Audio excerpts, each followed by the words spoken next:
Hello, welcome all. My name is Zach. I'm a storyteller, musician from Marrakesh, and I'm gonna be telling you a story that is one of my very favorite stories, which I hope that you actually like. Now, this story I have learned it from, I got it from my master storyteller, which is Ahmed Zagani, the master. He's one of the kindest people I've ever met in my whole life, and he's one of the most generous masters I've ever actually happened to see. And I've been very lucky to work with him for almost 4 years. And I gained a lot, or probably everything I know in storytelling, and I gained it from him. But now, without further ado, I'm gonna be telling you the story. And as most of the stories that we have here in Morocco, my story starts with a king. But he was not like any other king, of course.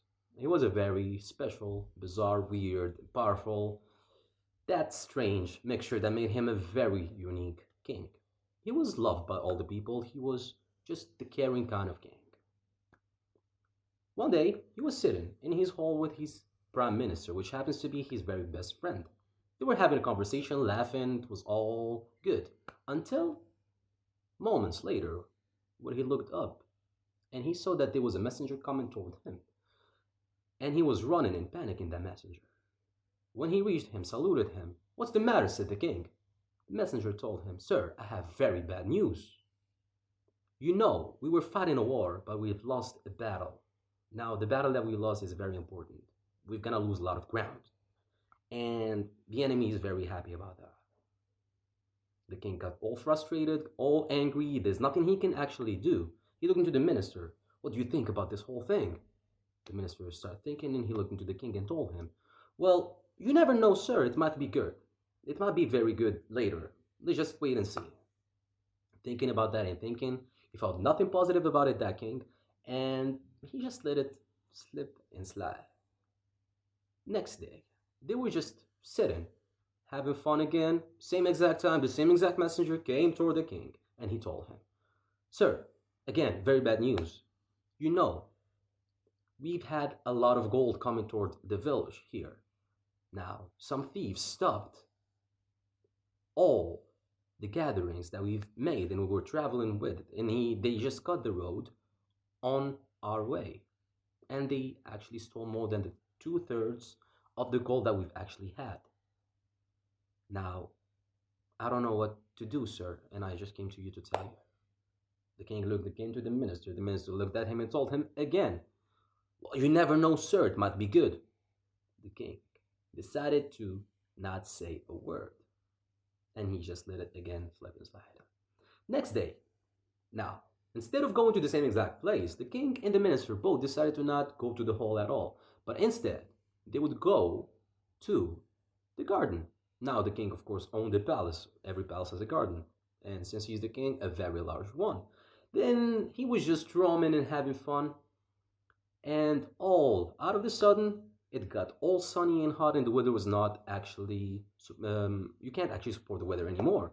It was all sunny, and the heat was insane.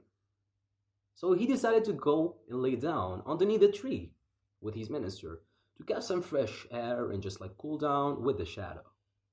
That's what they've done. They went underneath the tree, they started having a conversation. It was all getting all chill again, and all happiness and all positivity, until he took his eyes up into the tree where he saw an apple. He took the apple from the tree, and a knife from his back pocket, he started slicing that apple.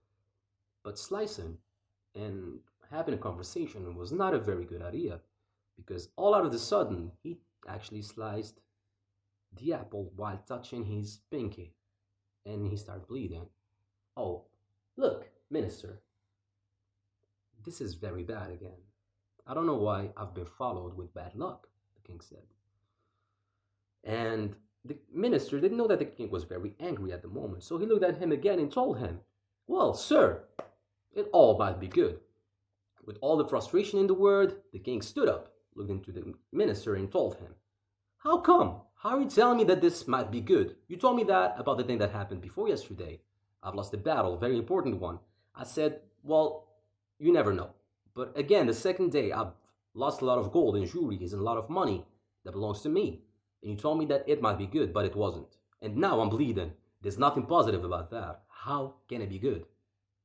Now, the minister wasn't expecting such answer, so he wasn't actually prepared. He didn't answer back. But the king wanted answers, which he didn't receive. And because the king was very severe, as I told you in the beginning, without second guessing it, he ordered one of the guards to take the minister to the jail as a punishment for telling him that this might be good. I told you it was very weird. To get all his thoughts off, the next day he decided to do the best thing that he knows how to do, which is hunting. And it's the favorite thing that he does in life. He went out from the village on his horse with a lot of prime ministers and other ministers. Of course, the prime minister was, of course, in jail, but other ministers were with the king. They were just roaming and roaming throughout the forest until the king saw a very beautiful gazelle, which he decided to actually follow. Following the gazelle for a long, long time, he actually lost all the traces that leaded him to the gazelle. Looking to the sky, it was almost dark, and he looked behind him, there was no one following. And only then it did hit him. The only one who can actually keep up with his skills of horse riding was the prime minister, which was jailed. And now he's in the middle of nowhere. He doesn't know where he is. Even the gazelle is gone. The ministers are not around. What can he do? He decided that the only logical thing to do in that situation is to actually tie the horse to a tree and sleep next to that horse and wait for the sunlight of the next day and then start actually looking for a way back to his village. That's what he'd done. But he intentionally, or he thought, that he gonna wake up peacefully, but that didn't happen. The next morning, the sounds and the language that he woke up hearing was not very familiar to his ears. So the moment he opened his eyes, he saw something very strange and unexpected. He saw some group of people gathering around him, wearing some very old and very barbaric clothes, surrounding him, and screaming some words with a language that he doesn't actually understand. So he got all panicking and he started feeling the fear. He looked away to his sword. He found out that his sword was so far away from him. He had nothing to do but to fight them with his hands, which wasn't something that he can actually do because there were a lot of people. So he decided to give up and just see what they want to do with him. So surrounding him and just pushing him and just trying to drag him all away until they tied his hands with a rope and they led him to a cave. A cave that was so dark that you can't see your footsteps. But somehow, those people just know the road. They kept on going inside that cave until they reached the middle of it, which was a very large surface inside of the mountain, a very large cave. Inside that cave, there was fire and light, so he can actually see what's in front of him, that king. He saw a lot of houses built inside of that cave from the rocks. He saw a lot of people wear some very barbaric old stuff or clothes that he didn't actually see anymore, or he didn't expect to actually be in real life anymore. So they led him until their very big headmaster. He noticed that he's the headmaster from the beard that he had and from the look that all others gave him and all the respect that others gave him. So he made some few steps to that old man. And the old man started speaking some words to him, words that he didn't actually understand.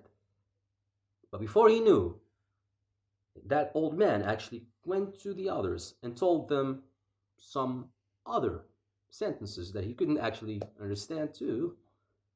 Before he knew it, the others came toward him, took the ropes from his hands, and started taking off the clothes of the king and started to wash him. They started washing every guy would wash a hand, the other would wash his bag, his legs. He didn't actually understand why they were doing that. But there, when he was just laying and letting them wash him. One guy that was washing the hand of the king noticed something very strange, and he started screaming to the headmaster of those people and gathering the king from his hand to the headmaster. The headmaster took the hand of the king and looked at it. And he started looking into the king and just pushed the hand of the king and left him there. And with the angriness appearing on that headmaster in front of the king, he turned and gave him his back and said some words or shouted some words to the others. And before he knew it, the king was surrounded again with those people trying to drag him out of the cave. When they reached the gate of the cave, they throw the king out. He didn't understand the whole picture until they were actually throwing rocks at the king. And he looked into his hand and he found out what was happening. What was happening is that those people wanted to actually make the king as a sacrifice to whatever they were believing in, a human sacrifice. But he wasn't actually complete, that king. You know why? Because he had a cut on his finger, on his pinky. Only then he remembered the words of the minister who told him that the cut on his hand might be good, but the king couldn't find anything positive to actually believe him, and instead he led him to the jail. But now finally he realized that the minister was actually wise and saying something very powerful that actually saved the king's life. That's something very powerful on the king. He didn't actually expect. So he started looking around until he found his horse again, and he did ride his horse until he found a way back to his village. By the gate of the village, he found out that everybody was waiting for the king to come back, and they were all gone, looking for him everywhere. And they started shouting, and people were happy. We found the king is back, the king is here. They led him until his palace. He got inside. Some of the workers start actually washing the king and taking off all the dirt that he gathered from his journey, and gave him some very nice silky clothes, and they led him again to be actually put on his throne. When he sat on his throne, he started telling everybody the story that happened to him. Only then he remembered that the prime minister, his very best friend, was still in jail. So he ordered one of the guards to go and bring the minister. The minister, all tired and all bothered with no sleeping from being in jail from not understanding what he'd done, he sat next to the king, and the king told him the whole story. But there, the minister looked into the king and told him, "Well, you told me now the whole story. You told me that my sentence, it might be good, actually helped you. But it actually helped me too, some sort of way." The king, with all the frustration in the world on his face, appearing to the minister, he asked, "Well, how did it save you? You were actually in the jail." The minister looked at the king and told him, "Well, simply, if you were following the gazelle, who's gonna be with you while you're following? Of course, it's me. I'm the only one who can actually keep up with your skills of horse riding. That's first. If you're gonna be sleeping somewhere, I'm gonna be sleeping next. If you're gonna wake up on some people, I'm gonna be waking up on those people as you. If they're gonna drag you, they're gonna drag me to the cave as well. If they wash you and find you that you're not a sacrifice or a complete sacrifice, they're gonna wash me and find that I'm a very complete sacrifice and I'm gonna be dead. So the actual thing of you cutting your finger was actually very good on both of us without you realizing." The king there realized that he had one of the smartest prime ministers that he can actually find. And since that day, he never, ever second thought or even considered thinking about anything that the minister would say. And since that day, the relationship between the minister and the king started taking a whole other route that both the minister and the king were not expecting. And there, both of them, after that, lived happily ever after. Thank you very much for listening to my story. I hope you actually finished it. I hope you actually learned something from my story. and have a good day. Isn't it wonderful that we can travel to Marrakesh? And the tellers from the Clock Cafe, where storytelling has been going on for a few years now. And we can listen to those tellers, but those tellers don't have the benefit of Social Security or anything else. So whatever you put in the hat will go directly to the tellers from the Clock Cafe. And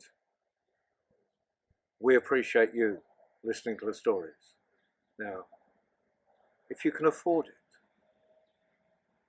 show your appreciation by dropping a little in the hat for those wonderful tellers from the Clock Cafe in the Casbah.